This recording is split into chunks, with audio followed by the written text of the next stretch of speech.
Hi everyone and welcome back to my channel. Today we are going to be learning knitting for crocheters, the Purl Stitch. So I'm working with my We Are Knitters Praline Scarf kit. I've worked up a good amount of this sand stitch that we're working here just to show you what it should be looking like once you learn the purl and you work up a whole bunch of rows. So it's looking really pretty here with this Peruvian Highland wool that came in my We Are Knitters kit. So again, using the Praline Scarf kit, this has been so much fun to make, so easy to follow. Here is my pattern that came in my kit. I'll have the kit linked below if you'd like to purchase your own. In my pattern here, I've done the first odd rows, knit stitches, even rows. We're going to purl stitch in the first and then knit stitch in the second and alternate all the way down, ending on a purl stitch. So I have 15 stitches on my needle. And again, because I'm knitting for crocheters, I'm going to be using a crochet hook to help me along here to learn the purl stitch. It's very simple, and if you mastered the knit stitch, you should be able to do this one very easily. And once you've learned the purl, you know how to knit and purl, and all there is to knitting is knitting and purling. So once you learn this purl stitch, you will be off and running and able to knit just about anything. So we can see here that there are two different sides. They look different. This side with all of the V's on it is the knit side. So when that side is facing you, you'll just be doing your odd number rows, knitting all the way across. But then when you see this side that has all these little ridges and what we call these little bars, those are the rows with the purl stitches. So when that side is facing you, you're ready to do your even number rows, knitting and purling alternating. Now if you look right here on the needle, you can see that the last row that we did was all knit stitches all the way across, and we can see that because we just have all of these straight stitches, and it's not kind of uneven like the rows below where you can see where some stitches come up and come down where we knit and purl alternating. So going ahead and getting started, we're going to have that yarn in the front, so our working yarn is coming down in the front of our work. We have the side that we're working on facing us, and we're going to purl, knit, all the way down and end on a purl. So I'm going to go ahead and gather the yarn up in my hand. I wrap around my pinky and then back around my index finger. So around my pinky, flip my hand over, and then put my index finger under the yarn. So that will help control my tension. Now looking at the stitch itself, we're going to work in this first loop, and we're going to work from right to left. So we're going to insert our needle from right to left, and this is different than our knitwise insertion. The purlwise is coming at it from right to left and in a kind of down to the left motion instead of up and to the left like knitwise. So here I have my hook to help me. Again, inserting it from right to left, kind of down and to the left, holding my working yarn tight.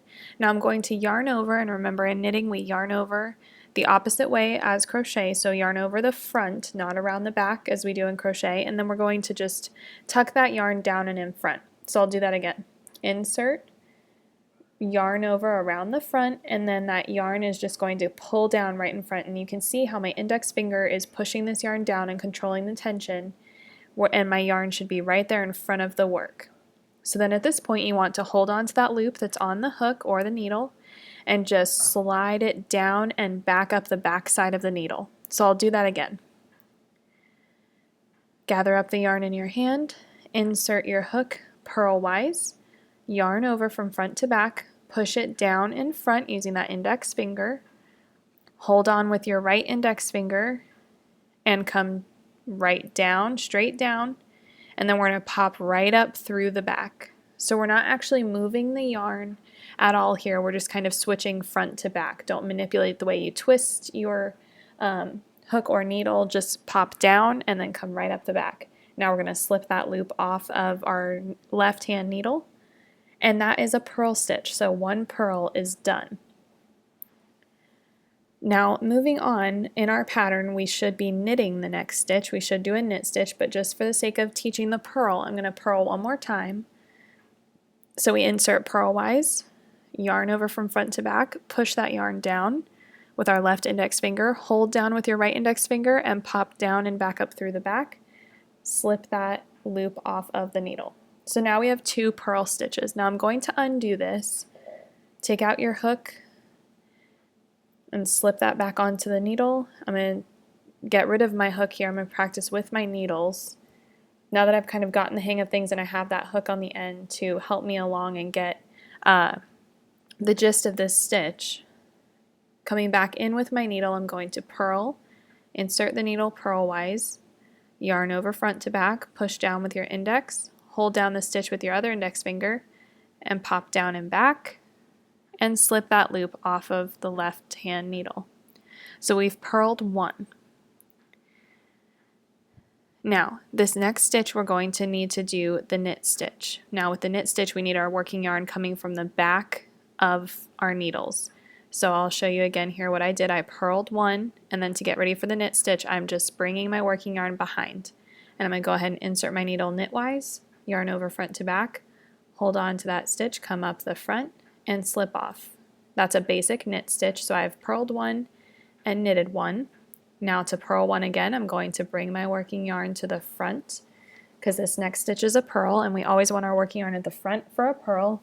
Insert your needle purlwise, yarn over front to back, hold it down, hold your stitch down, pop through, and slip off. So we now have purl, knit, purl, switching the yarn once again, getting ready to knit. And this is called the sand stitch. So this is the knitting sand stitch, slightly more complicated than just straight knitting and purling, but it does create a lovely texture that makes you really know the knit and purl well. You do have to pay attention to alternating knitting and purling, but it's a great stitch to help you practice as a brand new beginner, and it's a lot of fun because it comes out looking really professional and very polished as well. It's not a typical just straight knitting or straight knitting and purling. It comes out looking much more advanced than it really is.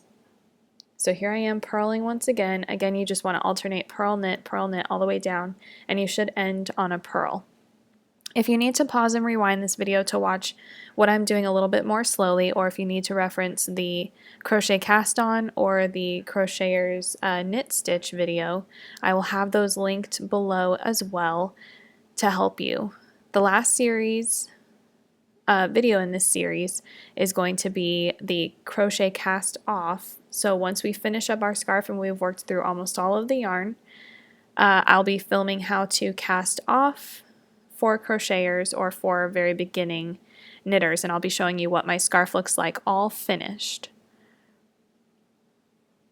So here we are, we're almost down to the bottom.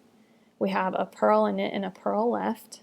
Don't forget to be switching your working yarn from front to back. Here is our knit, and our last one we wound up on a purl as we should. Should always land on a purl last. And we're going ahead and finishing up that purl. So now this row is done, and I will go ahead and flip my work and then do my odd row, which is all knit stitches. So we can see here how this looks differently. Looking at this side of our work, if we look at this line of stitches right here, we can see that it comes up and down, alternating where the knits and purls are, as opposed to the beginning of the video where we saw the row of knit stitches from the row before looking all nice and even. Same thing when we flip this over, you should see all of these little bars, and then you should see the knit stitches stacking on top of the other knit stitches as well. So when you see these little bars here, those are purl stitches. So purl, knit, purl, knit, purl, knit. These little bars are purls, and if you look in the rows below as well, you can find these little bars within the fabric, and you know that all of those are your purl stitches. If at any point your purls and your knits are not lining up vertically as you see here, then you probably have gotten off a bit and you're not stitching evenly. So make sure that all your knits and purls line up and all of those V-knit stitches are stacking, making nice clean lines. I hope you guys have enjoyed this video learning how to knit for crocheters and do the purl stitch. Don't forget to enter my giveaway with We Are Knitters linked below for your very own Praline Scarf kit. I'll see you guys in the next video. Thanks for watching.